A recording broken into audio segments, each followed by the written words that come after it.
Ilang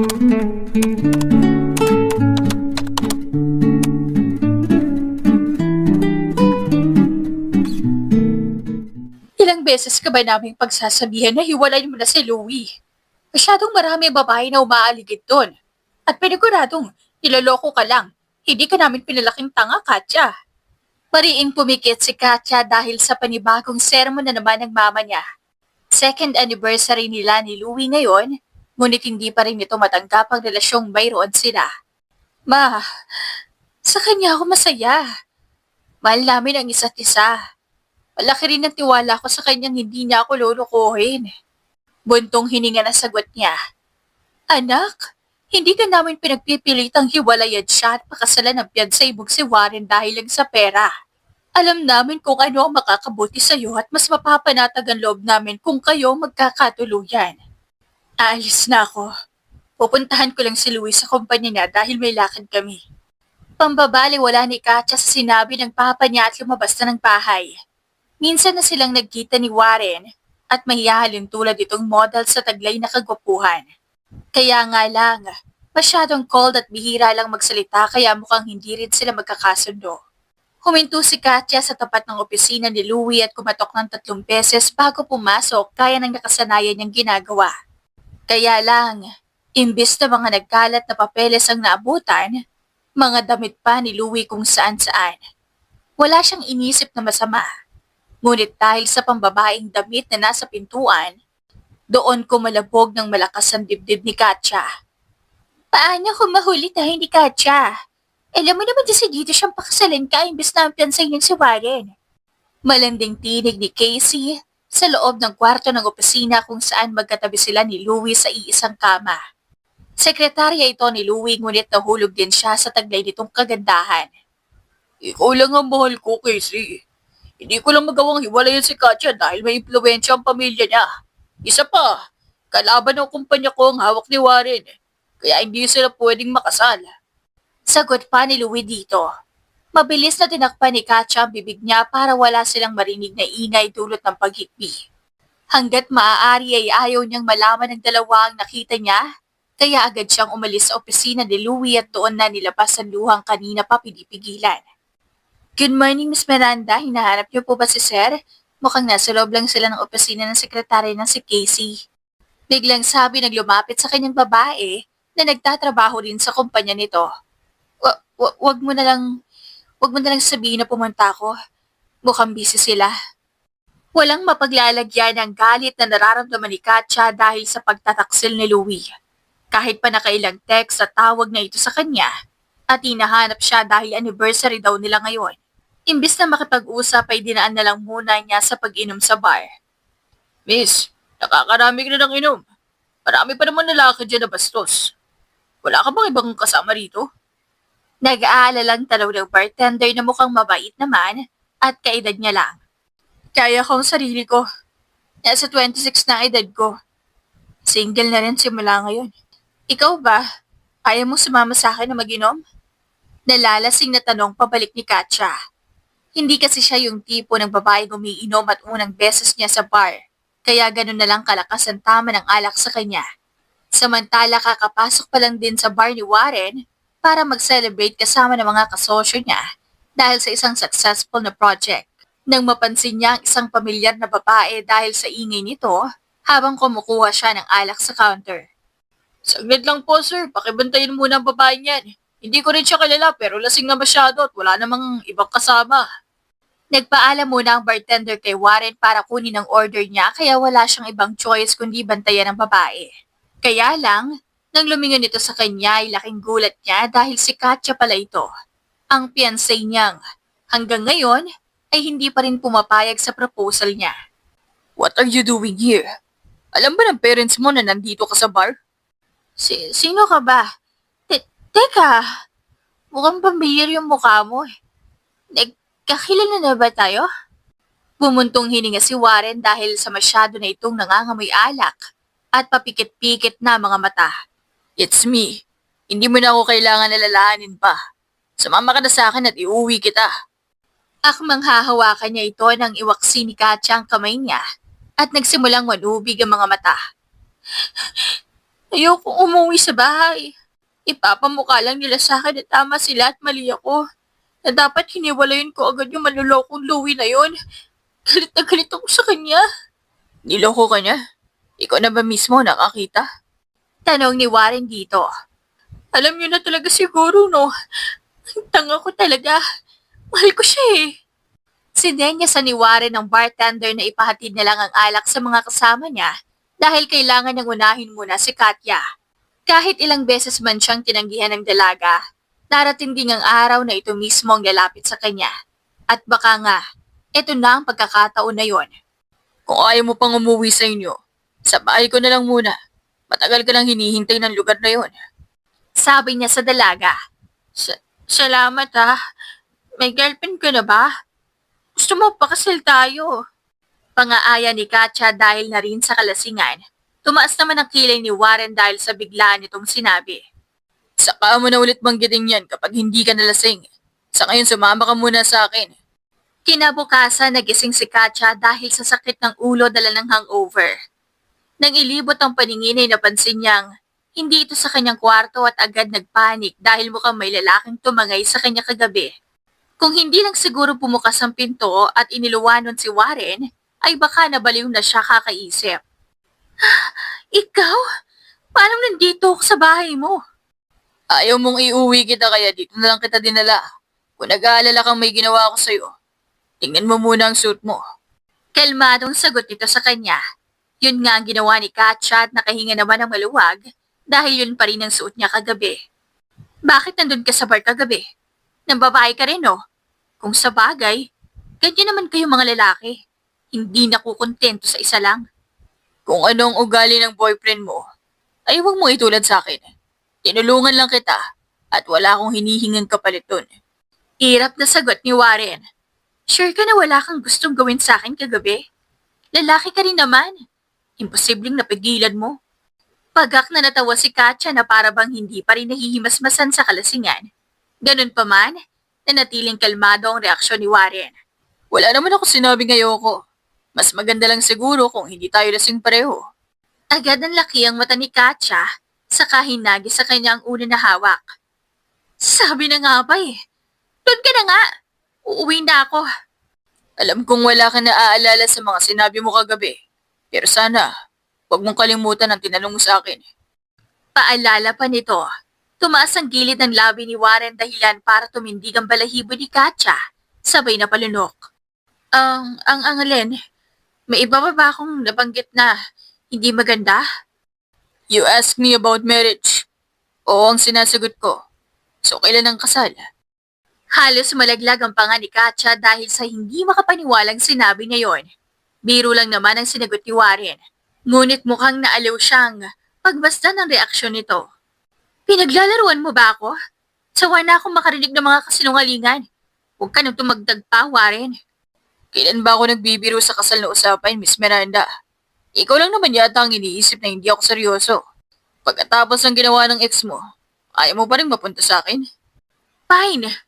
Mukhang wala rin naman takas sa'yo. Let's do it. Let's get married. Gustong iumpog ni Katya ang sarili dahil mukhang napabaliw na yata siya at pumayag na pakasalan si Warren. Wala pa nga silang usapan ni Louie tungkol sa plano niyang pakikipaghiwalay dito dahil naghahanap pa siya ng lakas na loob para harapin ito. Tapos ngayon ay talagang fiancé niya na si Warren at wala nang atrasan to. Bakit umuwi ka kagad? Akala ko mag-uusap pa kayo ni Warren ng masinsinan. Napairap na lang si Katya sa naging bunga ng mama niya pag-uwi. Parang kagabi lang gusto niyo akong umuwi tapos ngayon parang ayaw niyo nang nandito ako. Ano ba talaga? Tumawag sa amin si Warren kagabi at sinabing lasing ka raw kaya ayaw mong umuwi. Umayag naman kami dahil alam naming aalagaan ka niya.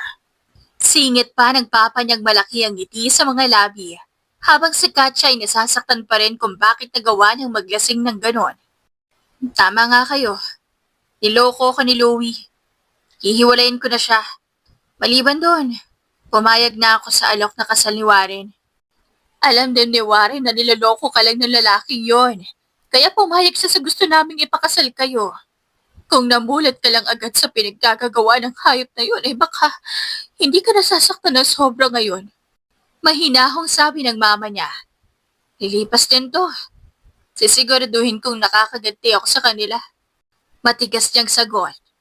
Mukhang hindi na rin naman makapaghintay si Louie na makita si Katya dahil sandamakmak nitong tawag mula pa kagabi. Hinanda ni Katya ang sarili para sa pagkikita nila sa isang restaurant dahil nag-i-insist ito ng isang date. Ganun na lang ang pagtaas ng kilay niya na makita ang sekretarya nitong si Casey na kasama rin nito. Dinala ko si Casey kasi baka may biglang tumawag sa kanya at hanapin ako. Hindi naman siya kasama sa table natin kaya huwag ka mag-alala. Agad na bungad ni Louie nang hindi alasin ni Katya ang titig dito. Nakakatawa lang dahil malakas ang fighting spirit ng babae niya at sumama pa talaga. Ganun ba? Akala ko kasi aso na sunod ng sunod sa'yo. Pasensya na sa maling akala. Anong sabi mo? May problema ka ba sa akin? Bakas ang inis sa mukha ni Casey ngunit agad din itong pinigilan ni Louie.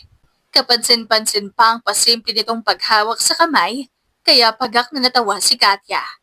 Bakit ganyan ka? Kung may problema ka sa akin, huwag mo nang idamay pa si Casey. Malapit din siya sa akin dahil magkasama kami sa trabaho. Ako yung girlfriend mo pero mas pinagtatanggol mo siya kaysa sa akin? Anong klaseng lalaki ka? Kung sa bagay, mas malapit nga kayo, di ba? Malay natin, baka siya na ang girlfriend mo at hindi ako. Nagulat naman si Louie sa biglaang sinabi niya. Akmang hahawakan nga sana ito ni Casey ngunit umiwas siya para kausapin ang masansinan si Katya. Ano bang pinagsasabi mo, mahal? Bigla-bigla ka naging ganyan. Ayos naman tayo, di ba? Ikaw pa nga ang hindi sumipat sa pagkikita natin kahapon. Nakalimutan mong anniversary natin. Mabuti pa. Huwag na tayong pumasok sa restaurant. Wala akong ganang kumain at kung gusto mo, sa inyo na lang ni Casey ang pinireserve mo. Mataray na sabi niya. May trabaho ka pang babalikan sa opisina, Louie.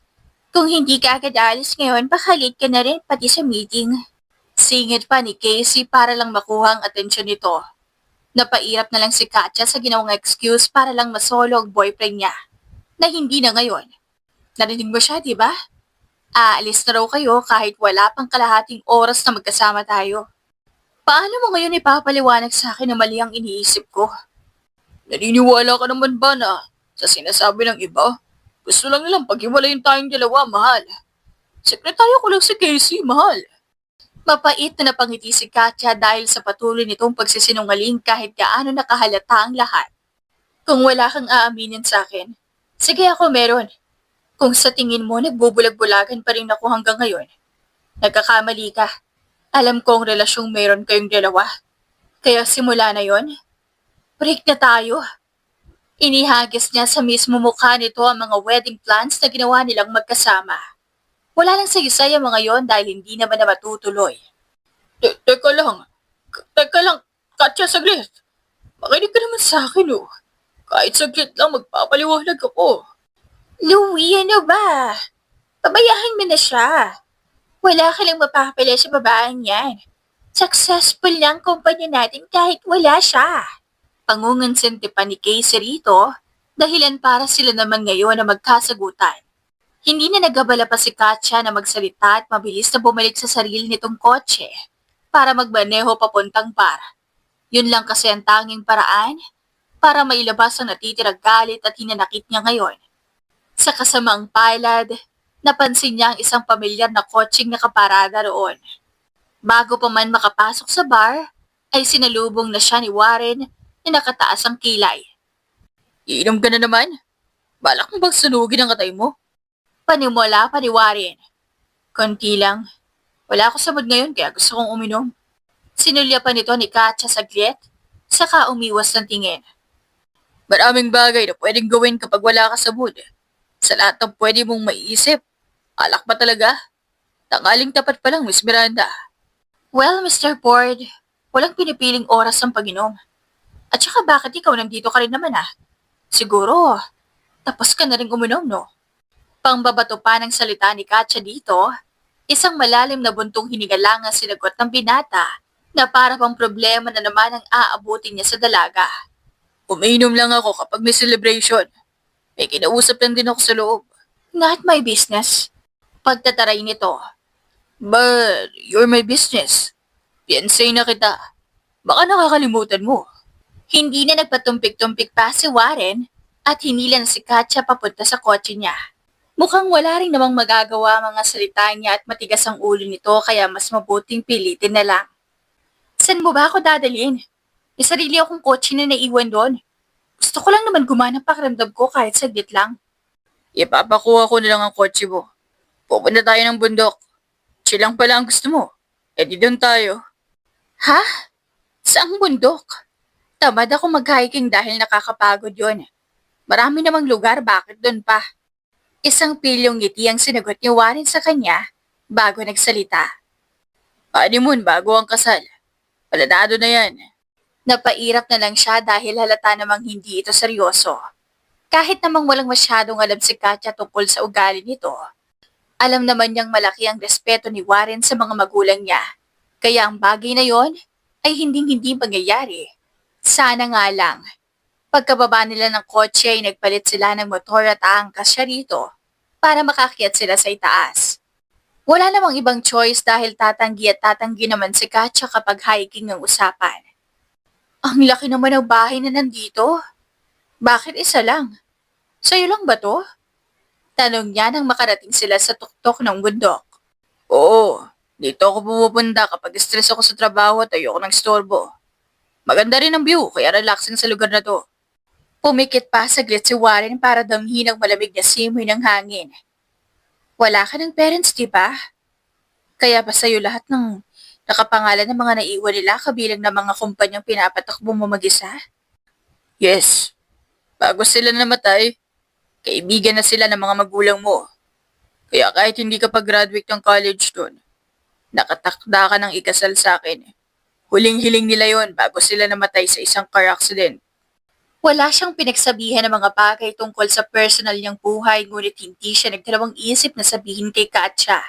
Siguro, dahil wala namang dapat pang itago at piansay niya na rin ito.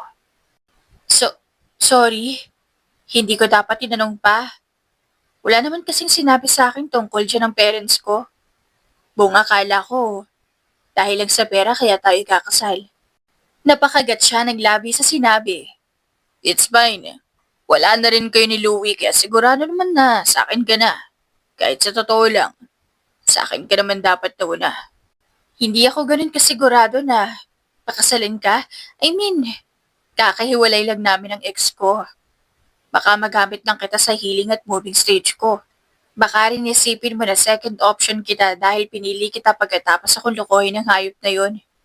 Imbes na mag-react ay mahina lamang na natawa si Warren sa sinabi niya.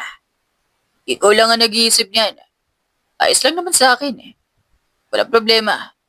Baka nga nag-iwalay kayo dahil hindi talaga siya ang para sa'yo.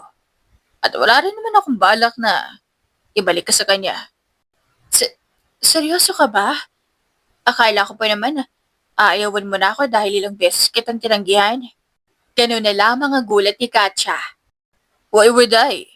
Una pa lang alam kong sa akin ka rin huling babagsak. Matagal kong hinintay ang pagkakataon na to. Sasayangin ko pa ba? Tungkol pala sa kasal. Let's get married already.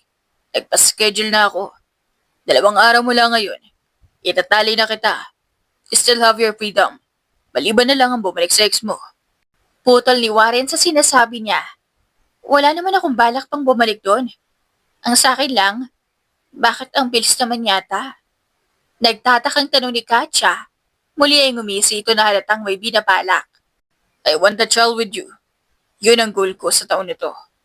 Habang paparating ang araw ng kasal nila, ay tila walang pahinga si Katya sa pamimili ng mga kailangan para sa araw na yon. Ayaw din namang iasa ni Warren sa iba dahil baka hindi magustuhan ng bride niya ang kalalabasan. Mas mabuti pa rin na galing sa kanilang dalawang desisyon. Nasa kalagitnaan si Katya ng pamimili ng wedding gown sa magazine nang may biglang mag-doorbell sa pinto ng bahay nila. Wala rin ang parents nito dahil may importante lang na inasikaso, kaya siya lang ang naiwan doon. Anong ginagawa mo rito? Hindi pa ba malinaw ang sinabi kong wala na tayo, Louie? Malamig na bungad niya rito. Makikita sa mukha ni Louie ang pagmamakaawa na para bang hindi pa rin makapaniwala. Mamahal naman. Ayusin natin to. Konting hindi pagkakaintindihan lang naman eh. Konti? Ganun ba kababaw ang rason ko para hiwalayan ka? Tigilan mo ng panuloko sa akin.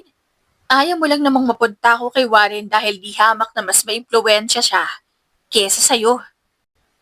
Paano mo nasabi yan, Katya? Nandun ka ba nung araw na yun? Nauutal na tanong ni Louie.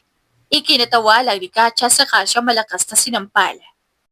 Nangangati na akong gawin yan sa'yo.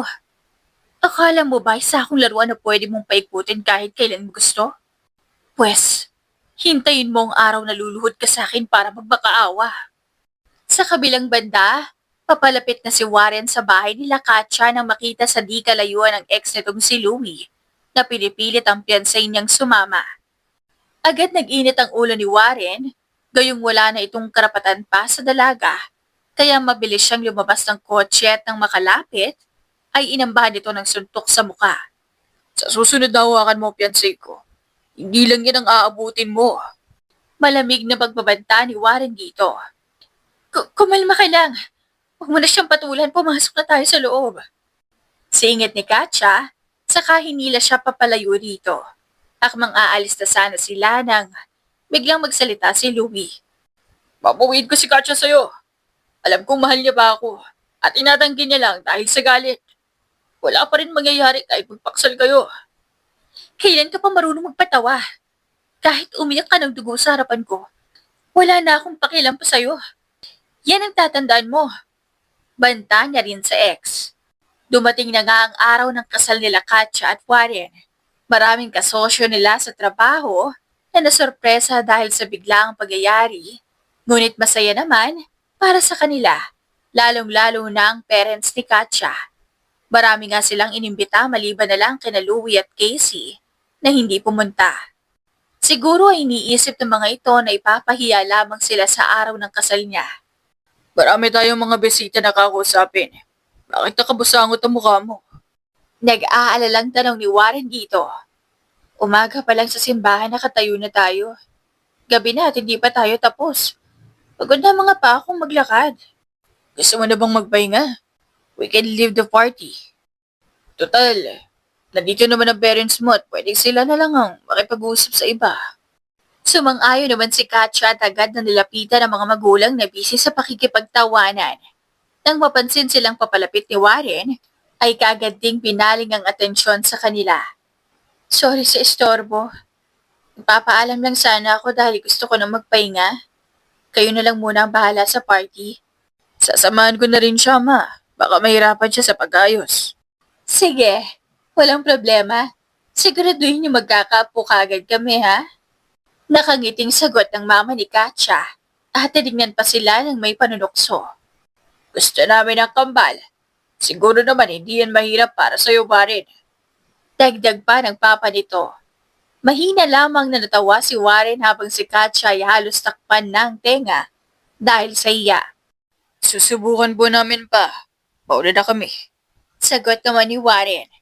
Anong susubukan? Pag-isa ka. Pagod ako, no? Mas lalo lang napangisi siya bago alalayan papasok sa kotse si Katya. Wala naman ako sinabing ngayon natin gagawin. Nakalib ako sa trabaho ng 3 araw. We can spend our honeymoon in France. France? Ang layo naman nun. Marami naman lugar dito sa Pilipinas. Nagsasayang ka lang talaga ng pera. Alam mo ba kung gaano kagastos kapag may sarili ka ng pamilya? I know. Marami akong pera, love. Actually, ibibigay ko sa'yo lahat ng access sa pera ko dahil sa'yo na rin kung anong akin. You're my wife so it's normal. Nagkibit-balikat pa si Warren na kampanting binibigyan siya ng otoridad na gawin kung anumang gusto niya. Kahit ubusin ko ang pera mo, masyado ako magastos pagdating sa pagkain. Paninigurado ni Katya. Kaya mo bang ubusin ang pera ko ng kasing bilis sa pagkita ko ng bago? I said, what I said. Minamaliit mo yata ang pagiging bilyonaryo ng asawa mo. Yun na nga ang nangyari. Kinabukasan ay lumipad agad silang dalawa papuntang France, kagaya ng napag-usapan. Ito pa ang unang beses na nakapag-travel si Katya ng ibang bansa nang hindi parents niya ang kasama. Noon kasi kapag inaaya niya si Louie ay palagi nitong ginagawang excuse at trabaho. Yun pala, iba na ang inaatupag. Sino rin bang mag-aakala na sa next travel niya ay si Warren ang kasama? Ang lalaki naghintay talaga sa kanya ng ilang taon. Saang hotel ba tayo? Mukhang nakalimutan nating mag-book bago umalis. I have a house. Ipapahatid ko na lang ang mga gamit natin para tumiretso na tayo sa restaurant. Otomatikong sagot ni Warren. Grabe, ibang level ka na ah. Hindi ko alam na may bahay ka pala rito. Tapos may tagahatid pa ng mga gamit. Nagkakamali ka yata ng babaeng pinakasalan. Natatawang komento ni Katya. Marami lang talaga akong negosyo sa iba't ibang sulok ng mundo. Kaya kahit saan ako pumunta, may bahay talaga. Ayaw mo nun. Pinagsisilbihan ako ng lahat pero sa iyo lang ako magpapalipin. Napangiwi na lang si Katya sa kakornya nito ngunit kalaunan ay napatawa na lang din.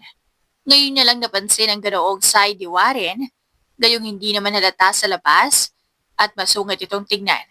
Sa kanya nga lang nakatuon ang atensyon ito kahit gaano pa karami ang tao sa paligid nila. Tinanong ka ng babae, ano raw ang order mo? Gutom ka na yata kaya hindi ka makapagsalita. Hinayaan na lang kita na mag-decide. Wala akong ganong social battery para sumagot sa iba. Baliw, bakit sa akin salita ka ng salita? Siyempre, asawa kita. Iba ka sa kanila kaya sa'yo lang ako ganito. Sa simpleng mga linyahan lang ni Warren, ay unti-unti niya nang nakukuha ang loob ni Katya. Sa totoo lang, hindi naman ito mahirap magustuhan. Lalo na't pinaparamdam talaga ni Warren na espesyal siya sa kahit sinong babae sa paligid nito. Bagay na kailanman, hindi may paramdam ni Louie sa kanya. Kaya pala isipan pa rin kay Katya kung bakit pumatol siya roon. Gusto ko pang maglakad-lakad sa labas. Maganda ang city lights kapag gabi. Panoorin muna natin bago tayo umuwi. Suhestyon niya. Kahit anong gusto mo, magsabi ka lang kung inaantok ka na para makapagpahinga na tayo. Manonood pa tayo ng fireworks. Tapos sumabay tayo sa kanila na magpalipad ng balloon. Ilalagay mo raw ang wish mo sa papel at itatali ron para matupad ang kahit anong hiling. Tila kumikinang ang mga mata ni Katya habang nagsasalita. Naniniwala ka pa ba sa mga bagay na yan? Ano bang hiling ang gusto mong matupad? Biglang tanong ni Warren.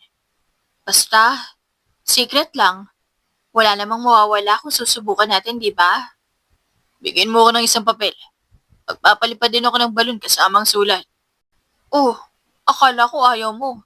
Susunod ka rin pala. Teka, nasa iyo naman ang lahat. May hiling ka pa? Nakataas kilay na tanong ni Katya. Napatango na lang si Warren saka tiniklop ang papel para hindi siya agad mabasa. Yeah, I have one more wish. Saka na ako maniniwala kapag natupad na. Nung gabing yon ay nakatulog na sa bisig ni Warren ang asawa matapos panoorin ng fireworks at paliparin ng balon nila. Halata sa mukha nito ang pagod kaya hindi niya naginising pa at binuhat na lamang papuntang kotse para makauwi na. Ang nasa isip ni Warren ay pinagbigyan niya ito ngayong araw. Kaya bukas, dapat siya naman. Maaga pa lang ay marami ng energy si Katya para sa pamamasyal nila sa mga sikat na museum o art gallery sa France. Nakakagulat nga at ang iba sa mga may posisyon doon ay kilala si Warren.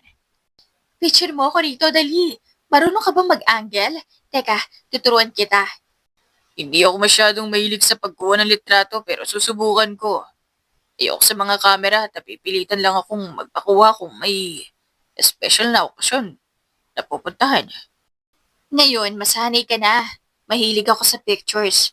Wala pa nga tayong picture dalawa maliban sa wedding photo natin. Gustong magtampo-tampuhan ni Katya kahit patotoo namang umiiwas nga ito sa kamera sa tuwing tinatapat niya. Ngunit kalaunan ay sumama na rin sa mga kuha niya sa kadahilan ng baka mag-iba ang mood niya. I have Instagram. Anong account mo? Pinalaw na kita. Tingnan mo, nasa 10 million followers ka pero wala ka man lang pinalaw kahit isa. Tingnan mo ulit. I followed only you. Pinost ko rin ng pictures nating dalawa. First time kong mag-post sa buong buhay ko. Prenteng sagot ni Warren kaya biglang napasinghat si Katya nang malamang Totoo nga, napanganga tuloy si Katya at di makapaniwala. Hala, tinotoo mo naman. Baka isipin nila, nahakang account mo, kaya ako ang gumamit dahil dito. Tumugin pa ako ng followers at fans mo. Wala akong pakialam sa kanila. It's you that matters. May iba pa sana silang plano pagkatapos noon, ngunit biglang bumuhos ang malakas na ulan. Imbis na ipagpapatuloy ang pamamasyal nila sa susunod na lugar ay hindi na natuloy at mukhang may paparating pa na bagyo. Ang malas naman natin. Kung kailan ganado ako lumabas, ngayon pa talaga bumagyo. Hindi na nakisama ang panahon. Dismaya daw mukha ni Katya nang sabihin yon. We're here because of our honeymoon. Pwede namang sa bahay na lang tayo. May isang araw pa naman at kung hindi pa sapat, pwede tayong mag-extend. Ako na ang bahala. Anong gagawin natin dito sa bahay? Mag-jack and boy? Sarkastikong tanong ni Katya dito saka pinag-cross ang dalawang braso sa dibdib. Mabilis talaga siyang nawala ng gana sa maliit na mga bagay. Ayaw mo ba ng baybayan? Sakto at maulan din ang panahon. May kakaiba sa tono ni Warren na nakapanindig balahibo sa kanya. Ha? Ah, kasi, bigla akong inaantok eh. Matutulog na lang kaya muna tayo. Alam mo naman siguro kung anong ibig sabihin ng honeymoon, di ba?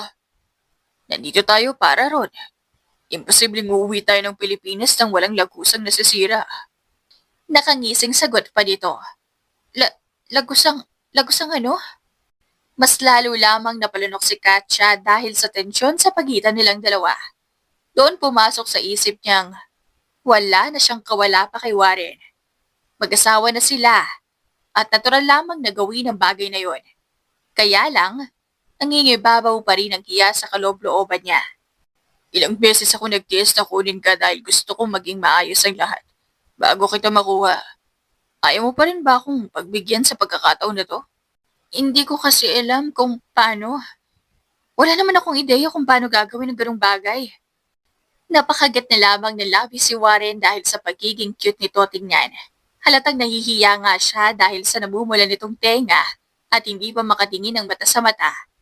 I'll take the responsibility for everything. Pero bago yun, kailangan ko muna ng permiso mo. Hanggat hindi mo binibigay, wala akong gagawin sa'yo. Ilang minuto pa ang lumipas bago tumango si Katya kasabay ng pagbuntong hininga. Kapag talaga masakit, lagot ka sa akin. Hindi ka na talaga makakaulit pa, I swear. Lumipas ang halos 5 oras bago nagising si Katya pagkatapos ng nangyari sa kanila ni Warren. Paano ba kasi? Hindi sila nahinto hanggat hindi silang dalawa ang napagod sa ginagawa. Kaya naging mahimbing ang tulog ni Katya at walang kasing sakit ang naramdaman sa buong katawan. Ayos ka lang ba? Nagpa-deliver na ako ng pagkain sa baba. Kakain na tayo. Baka sa mukha nito ang pag-aalala. Mukha ba akong makakalakad sa ginawa mo? Masyado mo kasing tinodo. Kasalanan mo to. Kahit paggalaw nga masakit eh. Napangiwi si Katya nang subukang gumalaw ulit kaya naisipan niyang huwag na lang. Medyo nag-guilty din si Warren sa ginawa, kayong hindi niya napigilan ang sarili at baka nabigla rin ito sa unang pagkakataon. Let's have a breakfast in bed. Huwag mo munang pilitin ang sarili mo. Paano na yung mga plano nating puntahan ngayong araw? Excited pa naman akong bumisita sa ibang lugar. Ikaw kasi. Paninisi niya rito. Ginusto natin to pareho. But I'm sorry. Hindi ko alam na ganyan ang mangyayari sa'yo pagkatapos. Okay ka lang naman kagabi. Kagabi yun. Tingnan mo nga ang kalagayan ko. Mawawala ba kagad ang sakit nito? Patuloy na reklamo ni Katya at ilang beses pang nagkagatlabi para tiisin ang hapdi. Tatawag ako ng doktor para malaman natin. Sa ngayon, kumain ka muna at magpapatingin tayo pagkatapos. Sabi ni Warren dito. Ang naging payo nga ng doktor sa kanila ay walang dapat na mangyari sa loob ng 2 o 3 araw para sa tuloy-tuloy niyang paggaling. Kung alam lang ni Katya na gano'n kalaking truck pa lang sasagasa sa kanya, di sana nakapaghanda siya. Dapat sana lumalabas tayo ngayon. Paano na yan? Hindi sulit ang 3 days natin dito. Worth it para sa akin dahil nakasama kita. Kung gusto mo, extend natin ng 1 linggo ang honeymoon natin dito. I don't mind. Nagpipigil pa ng tawa ang asawa. Para ano? Pagkaling ko, ulitin mo na naman? Wag na.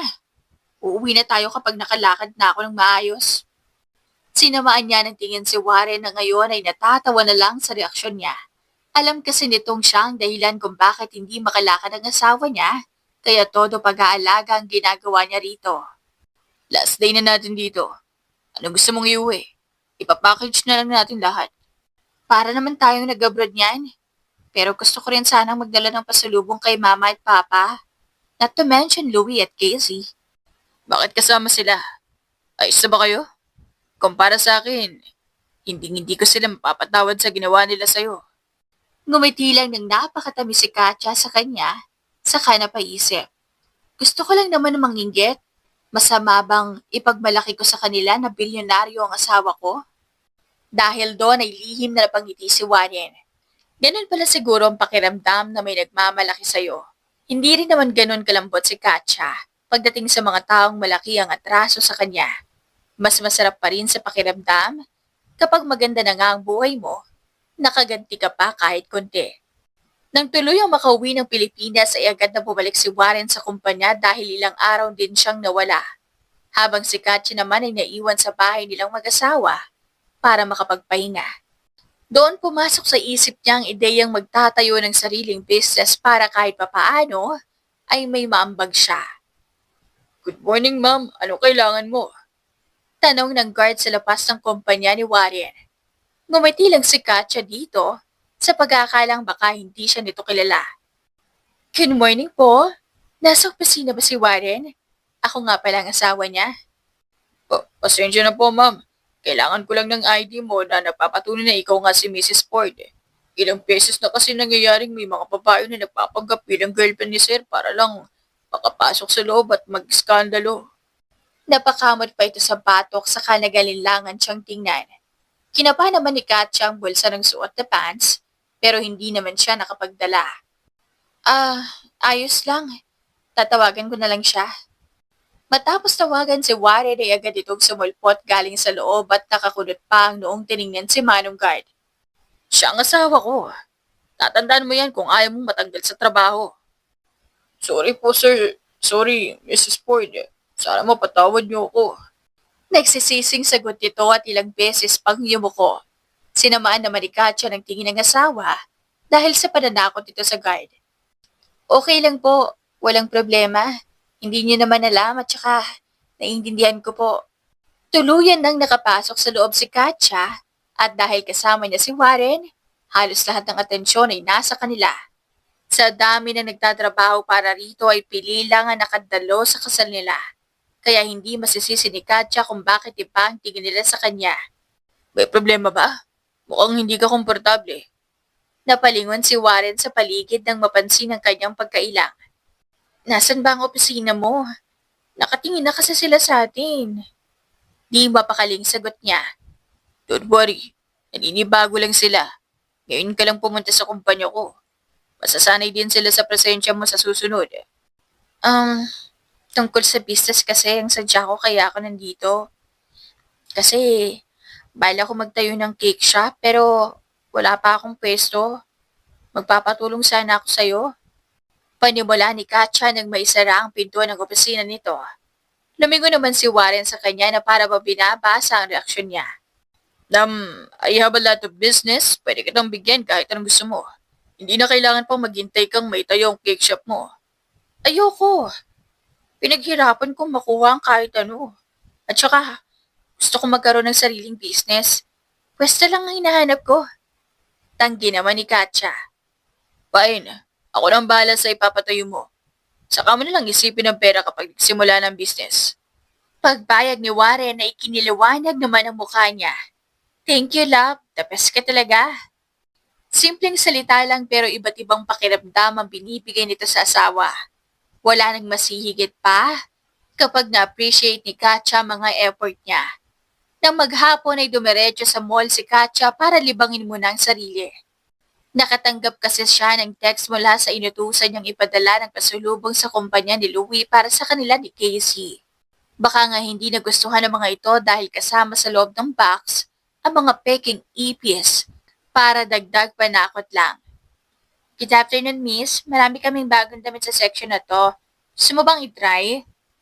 Pang-entertain sa kanya ng sales lady sa loob ng dressing shop. Agad namang nakuha ng atensyon ni Katya ang mga magagandang damit na nakadisplay dito. Pwede bang bumili ka ng tingin mo babagay sa akin? Isasukat ko lahat. Sige po ma'am, pakihintay lang ng 5 minutes. Doon nagtagal si Katya dahil na parami siya ng bili gayong magaganda ang mga damit nila. Yung pinakamagandang sinuot niya ngayon para magmukha naman siyang presentableng tingnan. At sa kamalas-malasan pa, nakasalamuhan ni Katya malapit sa coffee shop ang 2 tao na basura para sa kanya. Wala nang iba kundi sina Louie at Casey. Mag-isa ka yata ngayon. Mukhang walang oras si Mr. Ford na samahan ka rito. How sad. Pagsasalita pa ni Casey para lang mapansin siya. Sinabi ko na sa'yo, papabayaan ka rin niya. Mabuti pa sa akin. Nabibigyan kita ng atensyon kahit na papano. Dagdag pa ni Louie sa dakilang proud cheater sa balat ng lupa. Guys, chill. Busy nga ang asawa ko pero nabibigyan niya naman ako ng oras pag-uwi. Isa pa, hindi naman porket mag-asawa na kami. Nakabuntot siya sa akin palagi. Alam ko naman kahit hindi ko bantayan si Warren, loyal siya sa akin. Eh si Louie, wala ba siyang bagong babae? Mapang-asar na tanong ni Katya at may ngiti pa sa mga labi. Mabilis lang naman hulihin ang pikon ni Casey kaya agad itong natamaan sa sinabi niya. Habang si Louie ay pinipigilan siyang gumawa ng iskandalo roon. Ah, ang yapang mo ah. Porket naghiwalay kayo ni Louie, pumatol ka na sa isang bilyonaryo? Ikaw nga tong totoong may reserba eh. Singhal sa kanya ni Casey. Ang bobo mo naman masyado. Hanggang ngayon hindi mo pa rin gets? Ang babaeng madaling makuha, madali ring mawawala. Kaya kung ako sa'yo, kabahan ka na. Napuno na sa galit si Casey dahil sa mga salita ni Katya kaya ang dala nitong kape ay ibinuhos niya sa suot nito. Nagulat ang mga taong nakatingin sa kanila lalong-lalo na si Louie sa ginawa ng babae niya. Serves you right. Nagtatapang-tapangan ka lang naman. Pero ang totoo, kaya mo lang pinakasalan si Mr. Ford para may magamit kang pang move on. Casey, marami ng tao rito. Tumigil ka na. Saway ni Louie dito saka hinila palayo. Nakatayo lang si Katya doon ang basang suot niyang damit. At talagang ang bagong bili pa. Mabuti na lang at hindi natapunan ng kape ang iba pang damit sa paper bags. Ma'am, ano po nangyari? Sino may gawa niya sa inyo? Tanong ng lalaking lumapit sa kanya na mukhang stop din sa loob ng mall base sa uniforme nitong suot. Louie Rodriguez at Casey Rosales ang pangalan ng mga taong gumawa nito sa akin. Sabihin mo sa lahat na hindi sila pwedeng bumili rito at huwag niyong tatanggapin ang card nila. I am Katya Ford, wife of Warren Ford. Susundin niyo ako o matatanggal lahat dito. Masusunod po, ma'am. Pasensya na po. Naiinis si Katya at nasira ang araw niya ngunit mabuti na lang at tapos na sa trabaho si Warren. Kaya dumating agad ito matapos niyang tawagan. Nagtataka pa ito kung bakit ang dumi ng itsura ni Katya na para bang nilampaso ang damit sa sahig. What happened? May nangyari bang masama? Muwi na tayo. Ayoko na rito, nag-iinit ang ulo ko. Bumuntong hininga si Warren sa siya tinulungan na buhati ng mga pinamili sa loob ng kotse. Tell me, ano nangyari? Silang dalawa na naman ba ang dahilan? Sabihin mo lang kung ano gusto mong gawin natin sa kanila. I can pull connections. Ayos na. Gumawa na ako ng paraan para i-restrict silang bumili ron sa mall. Kaya lang, hindi mo naman yata yun pagmamayari, di ba? Napanguso si Katya sa napagtanto. Okay lang, love. Isa ako sa major shareholder ng mall na yun. Kahit anong gawin mo gamit ang pangalan ko, walang magrereklamo. Tumango-tango lang si Katya dito. Masyadong makapangyarihan ang asawa niya kaya siguradong marami ang takot sa kanya. Maganda rin pala ang benefit kapag nakapag-asawa ng bilyonaryo. Hala, ngayon ko lang napansin kung ilang dipo ang nagagastos ko rito. Kailangan ko nang mag-budget ang pera dahil may business pa akong itatayo. I told you, kung pera lang ay marami ako niyan. Kahit nga maganak tayo ng ilang dosena kaya kong sustentuhan. Lahat yun. Proud pa na sabi ni Warren. Grabe naman sa ilang dosena. Anong tingin mo sa akin, baboy? Napatawa na lamang si Warren sa hindi may pintang mukha ni Katya. Nag-e-enjoy siyang asarin ng asawa dahil sa madali itong mapikon. Ngunit agad ding namang bumabalik sa dati. Makalipas ang ilang araw ay nagsimula na ang pinapatayong cake shop ni Katya sa hindi kalayuan sa kumpanya ni Warren. Malapit lang ito sa mga plaza at matataong lugar kaya siguradong marami ang makakakuha ng pansin. Isa pa na isipan ni Katya na ipagbili lang ang mga mini cakes, slice cakes at malalaking klase ng cakes affordable na halaga. Nang sa ganon ay hindi mahirapang bumili ang iba. Kailan ang opening dito? Pwede kong ipalam sa iba kong mga kasama para pumunta rin ang asawa at anak nila sa shop mo. Suhestyon ni Warren nang tingnan ang kabuuan ng shop. Naging busy sa paghahanda si Katya gayong halos lahat ay okay na para buksan ang business niya. Sa susunod na araw na, love, thank you sa tulong. May free taste rin ako sa araw na yun para kung magustuhan nila, edi bibili sila. No worries, love. Iwan mo muna yan at kumain tayo sa labas. Late na at wala pang naman ang tiyan mo. Magsasalita pa sana si Katya nang biglang dumating ang isang baker nila ay may dalang isang slice ng cake para ipatikim sa kanya. Cheesecake po ba to? Bakit amoy panis? Nakangiwi niyang tanong kaya sininghot din ulit ito ng baker nila saka umiling. Hindi naman po, ma'am. Amoy cheesecake talaga. Try mo, sir. Lumapit din si Warren para makiamoy at tama nga ito. Si Katya lang talaga ang may ayaw sa amoy ng cake. Ayos ka lang ba? Wala namang mali sa amoy. Baka may sakit ka lang.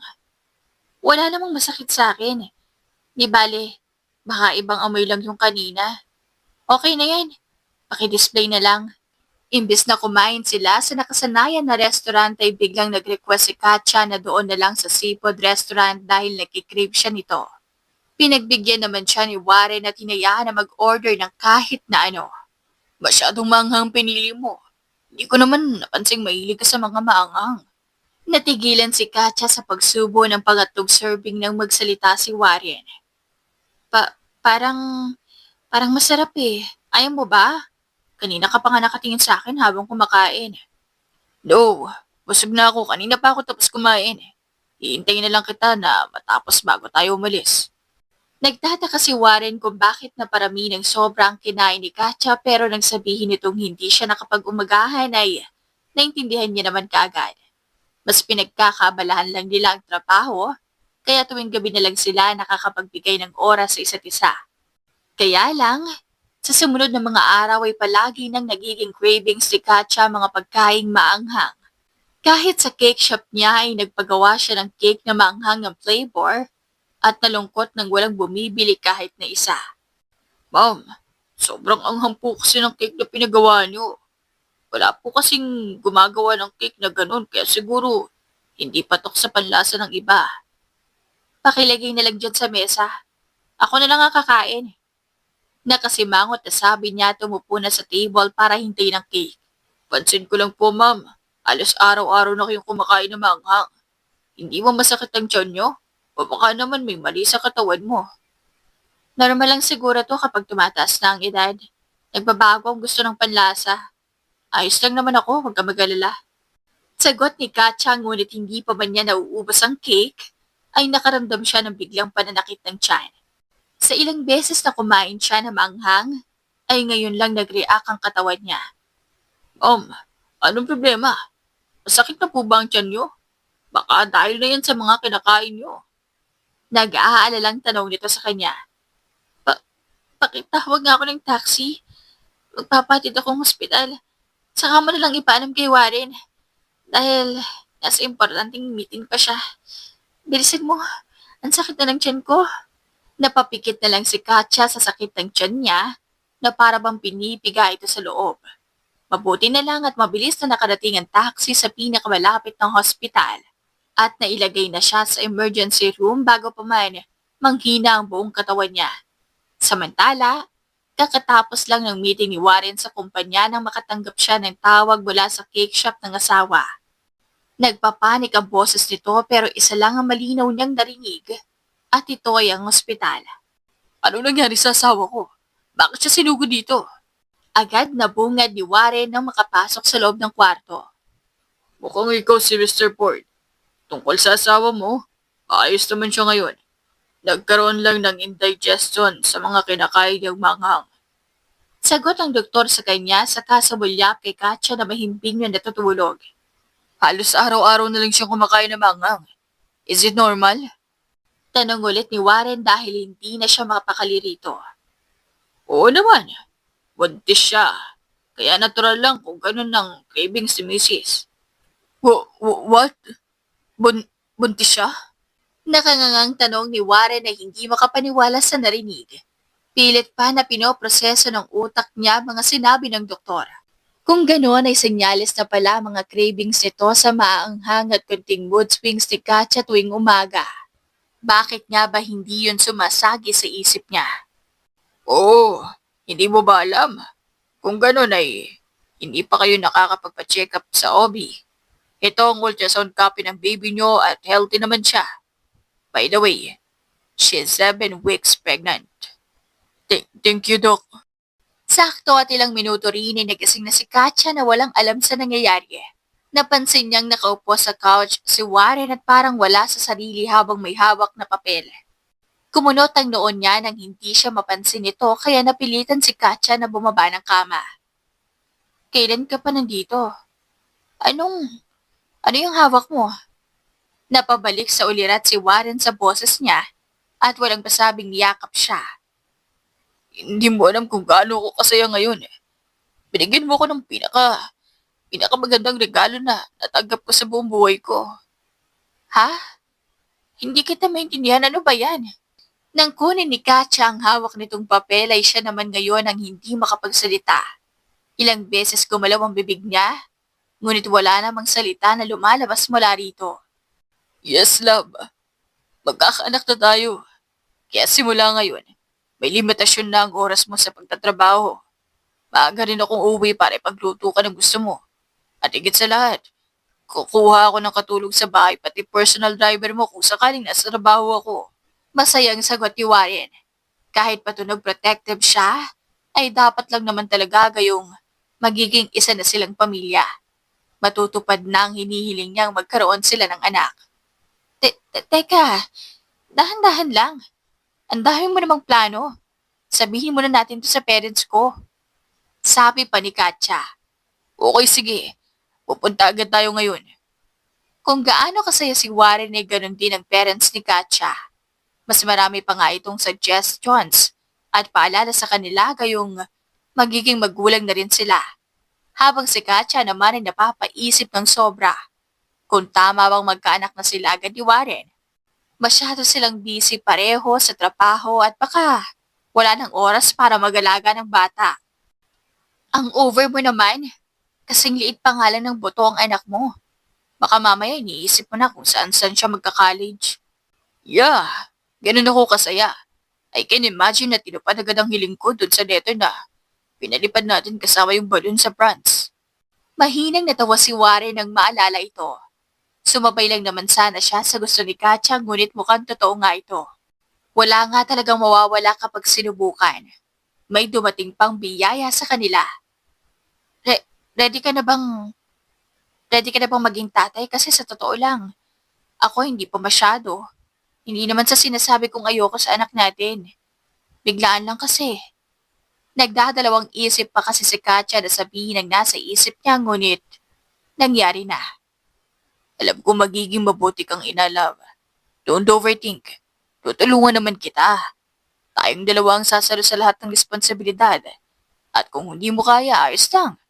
Ayos lang kahit ako na. Sagot naman ni Warren na puno ng sensibilidad. Handa na siya sa kahit anong bagay na maranasan nila, lalong-lalo na ang pagiging isang magulang. Hindi rin naman siya pumasok sa ganong bagay nang hindi ito pinaghahandaan. Si Katya Mano ang anak nila ay parehong nasa plano. Nagbago na ang schedule ni Warren sa trabaho at maaga siyang pumupunta ng opisina para maaga rin na makauwi. Habang si Katya naman ay nasa bandang 8:00 na pumapasok sa cake shop at uuwi rin ng 3:00 sa hapon. Kaya lang sa araw na pumasok si Katya sa trabaho, ay di na inaasahang makita si Louie na nakatayo sa harap ng shop niya. Ano naman kailangan mo? Hanggang kailan mo ba guguloy ng buhay ko? Napalingon si Louie sa kanya at nagulat siya sa itsura nitong parang pinagbagsakan ng langit at lupa. Alam ko nagkamali ako sa panluloko sa'yo, Katya. Pero sana may chance pa. Kahit kunti lang. Para bumalik ulit tayo sa dati. Si Casey, hindi ko pala talaga siya mahal. Nagkakamali lang ako ng inakala. Umaarte pa itong parang naiiyak na. Naririnig mo ba ang sarili mo, Louie? Ilang buwan na tayong tapos at kasal na ako kay Warren. Masaya na kami. Matagal ka nang nawala sa buhay ko at saka, anong gagawin mo kay Casey? Pinagsawa mo ng ganong kabilis? Pagak na natawa si Katya at unti-unti na namang bumabalik ang galit dito. Sa tuwing naaalala niya ang panluloko ni Louie, ay nandidiri lamang siya. Ilang beses siyang nagpasalamat na iba si Warren sa lalaking nanakit sa kanya. Si Casey, buntis siya. Hindi ko kayang panagutan ng batang tinadala niya dahil napagtanto kong ikaw pa rin ang mahal ko. Wala akong ideya. Wala akong ideya kung paano tumayo bilang ama sa bata. Nakakaawa itong pakinggan lalo na't puro saya lang ang gusto nitong maranasan at ayaw humarap sa mga responsibilidad. Kaya pala, paano kita mapapatawad kung pati ibang babae na mas pinili mo kaysa sa akin? Kung tatakbuhan mo rin dahil lang sa nabuntis mo siya, tigilan mo na ako, Louie. Buntis din ako at wala kang mapapala sa akin. Bakas sa mukha ni Louie ang gulat, kasabay din ang sakit na ipinakita ng mga mata nito. Si Warren, mahal mo ba talaga siya? Hindi ka ba nagpakasal sa kanya dahil sa galit mo sa akin? At kagustuhan mong gumanti? O baka sa pera at kapangyarihan meron siya? Isang malalim na buntong hininga ang pinakawala ni Katya bago sumagot. Siguro nung una, dahil galit ako sa'yo at gusto kong gumanti. Pero pinarealize sa akin ni Warren na hindi ko naman dapat gawin yon dahil masaya na ako sa buhay ko ngayon. At tungkol naman sa pera, wala naman akong pakialam kahit hindi siya bilyonaryo. Basta, hindi niya ako niloko. At saka pinahalagahan niya ako. Ang gusto ko lang naman sa lalaki yung mamahalin ako ng totoo. At si Warren, siya lang ang nagparamdam sa akin noon. Sige, patawad sa lahat ng nagawa ko sa'yo. Saan mo hindi na ako mangungulit pa? Nakahinga ng malawag si Katya at inaasahang gagawin na nito ang sinabi. Hindi siya pwedeng ma-stress masyado sa mga bagay-bagay at baka maapektuhan ang baby nila. Kahit naman ganon kalaki ang nagawang kasalanan ni Louie at Casey, umaasa siyang hindi madamay ang magiging anak nila sa kung anumang desisyon na gagawin ng dalawa. Good afternoon, ma'am. Anong order niyo? Tanong ni Katya nang dumaan sa cake shop niya si Casey. Gusto kitang makausap. Doon tayo sa walang ibang makakarinig. Sagot naman ito nang hindi makatingin ng diretso sa kanya. Sinenyasan ni Katya ang ibang stop sa shop para pumalit muna sa kanya. Dumaan dito si Louie kanina at sinabing hindi kanya kayang panindigan dahil sa akin. Huwag ka mag-alala. Nareject ko siya. Masaya na ako sa pamilya ko ngayon. Pagpapaalam niya rito.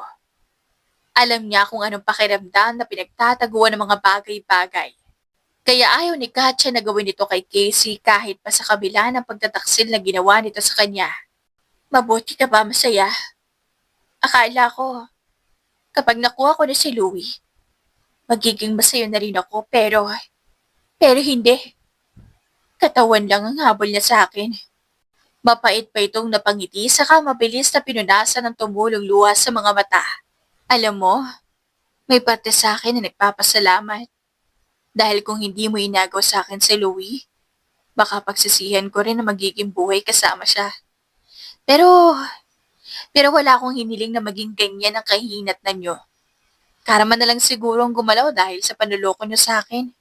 Kung ayaw niya sa anak ko, bubuhayin ko na lang mag-isa. Swerte ka at tamang lalaki na punta sa'yo. Huling sagot ni Casey bago siya tinalikuran at nag-aambang umalis. Buntis din ako kaya wag mong ipalaglag ang anak mo. Malay mo baka sabi pa tayong mga anak. Pahabol pa ni Katya na siyang ikinairap na to. Hindi man maganda ang ugali ni Casey, mas nangingibabaw pa rin ang kabutihan sa puso ni Katya kaya napagpasyahan niyang hayaan na lang sila. Ang importante lang naman ay wala na siya sa ganoong sitwasyon. Kinagabihan ay late nang nakauwi si Warren dahil sa nagtambakan na trabaho sa opisina. Pagpasok niya sa bahay ay nakapatay na lahat ng ilaw at makatulog na rin si Katya nang hindi man lang siya hinihintay na makauwi para ipagluto ito. Love, sorry, late ako. Kumain ka na ba? Malumanay nitong tanong sa asawa niyang nakatalikod sa kama. Siyempre, wala nga namang hintayin pa kita kung nagugutom na ang anak mo. Pasigaw na sagot ni Katya. Kaya nga ako nagsusuri, di ba? Nandyan naman si Aling Marta. Naghira ko ng katulong para may magluto sa'yo kung sakaling hindi pa ako nakakauwi. Mahinahon pa rin si Warren kahit pagod. Iba ang luto mo sa kanya. Gusto ko yung lasa ng luto mo. Fine. Naiintindihan ko. Simula bukas maglilib na ako sa trabaho. Huwag ka na magtampo sa akin, love. 5 buwan pa lang ang tiyan ni Katya, ngunit malaki na ito at pareho silang nasasabik na malaman kung ano magiging itsura ng kanilang anak kahit hindi nila alam ang kasarian. Ngunit dumadaan si Katya sa matinding mood swings, kaya madalas silang nagkakaalitan. Minsan nagalit siya kay Warren dahil sa isang empleyado na inutusan nito. Bakit siya pa ang pinaghahatid mo? Alam mo namang na-trauma na ako sa ex ko. Love, hindi siya lumapit sa akin. Pinababa ko lang sa table ang documents. You can even check the CCTV. Paliwanag ni Warren. Kung bakit kasi siya pa ang inutusan eh. Marami namang iba dyan. Iritadong sagot ni Katya bago tuluyang kumalma. Sa susunod na araw ay pumunta sila sa check-up ni Katya. Doon ay nagkita sila ni Casey at Louie na ikinailang ni Warren. Kahit pinatawad na sila ni Katya, mas pinili nilang huwag nang makipag-ugnayan para makapag-focus sa sarili nilang pamilya. Mabuti at healthy ang baby ayon sa doktor at pinalahanan si Katya na mag-ingat at iwasan ang maanghang. Mabilis lumipas ang panahon at pinanganak ni Katya ang kambal. Isang babae at isang lalaki. Bagay na labis nilang ikinatuwa. Lumaking malikhain at mapangarapin ang dalawa. Mami, gusto kong maging model. Wika ni Maureen habang sinusuklay ni Katya ang buhok nito. Ask natin si Daddy ha? Nakangiting sagot ng ina. Ma'am, I want to be a pilot. Kailan ibibigay ni Daddy yung aeroplano na promise niya? Sapat naman ni Errol. Anak, masyado ka pang bata. Hintayin mo na lang na madagdagan pa ang edad mo. Paliwanag ni Katya. Biglang dumating si Warren na may pasalubong. Dad, isasabihin sana ako sa'yo. Ako rin, Dad. You need to listen. Sabay na sabi ng kambal. Bumuntong hininga na lang si Katya at inihanda ang pagkain. I know, love. Pero wala rin namang mali kung suportahan natin sila sa gusto nila kahit bata pa. Malay natin, baka maaga silang maging successful balang araw. Lumapit si Warren sa kanya at inayos ang natitirang hibla na buhok na nakatakip sa mukha niya. Kahit ilang taon na buhat ng ikasal sila ay hindi pa rin nagpapago ang nararamdaman nila para sa isa't isa. Mas lalo lang na minahal ni Warren si Katya at ganun din ito sa kanya. I'm so lucky to have you, love. Masaya akong ikaw ang naging ama ng mga anak ko. I love you. I love you too, love. More than words can explain. Wala na akong iba pang hihilingin sa buhay kundi kayo. Kaya siguro ayaw mag-work ng naunang relationship natin dahil sa una pa lang, hindi na nakalaan para sa atin. Malalaman mo rin naman kung para sa'yo. Dahil hindi na yan makukuha pa ng kahit kanino. At para kay Warren, naghintay man siya ng ilang taon, sa huli sulit din. Kasi nakuha rin niya ang babaeng hinihiling niya. Wagas.